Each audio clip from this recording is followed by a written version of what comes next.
So I have a good friend that told me, you're not a New Yorker until you've been mugged. I came here in 2015 with my wife. We were ready for a new adventure, and we sure got one. We established ourselves over in Brooklyn. I struggled to find work, definitely struggled finding a way into the art world that's here. We eventually ended up landing a great opportunity, a great job at a Quaker friend's house called Pennington Friends House. And we were living there and helping manage that when COVID hit. The city emptied out. Restaurants closed, hospitals filled up.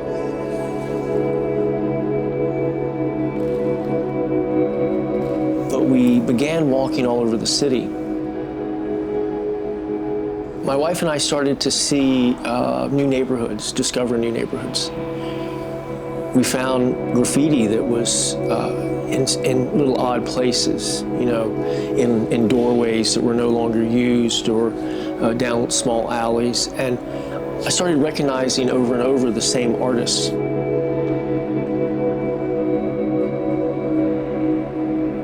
I realized that there was a whole art world out there that I had been oblivious to before the pandemic, a graffiti culture.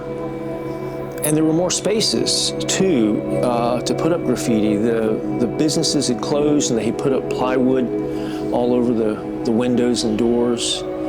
And in some cases, artists were invited to decorate those. I spoke to an owner of a tattoo shop in Soho, and he gave me permission to cover his entire building, his whole storefront. And I worked all day and with the help of a friend, and walked away with this giant temporary mural. Yeah, so I started participating in the the graffiti culture of the city. And I found a way to enter into that world, that art world. And the idealized view is you always want to be in the white box. And the white boxes were closed. So I started putting my art on the outside of the white boxes. And a lot of that work is still there. You can see it if it's in spaces where graffiti is valued. It hasn't been covered up, and in places where people want it to go away, it's been painted over, but you can still see some of my images peeking through. And the images that I put up were ones that I felt like resonated with the times we were in and with my experience. One favorite image was this rounded face. It's the face of maybe a child or maybe an older person. They've been wounded and they're wrapped in bandages, and they're contemplating their circumstances. I had created it for a children's book on trauma, but I realized very quickly that it represented how I was feeling, kind of beat up, but still present. And so I started putting that up a lot. And the more I put it up, the more I felt like it kind of became an icon for the moment that we were in.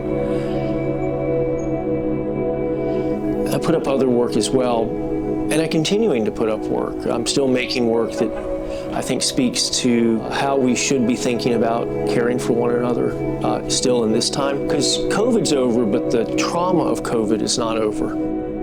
Depression among teenagers is at an all-time high. Relationships have still been frayed and damaged. People's lives have been changed forever. I wasn't mugged literally in the streets, but I was mugged by COVID. And maybe now I'm a New Yorker. At least I'm not a tourist like I felt when I came here. And at least I found a way to express myself in this city that is so much about the arts and so much about self-expression.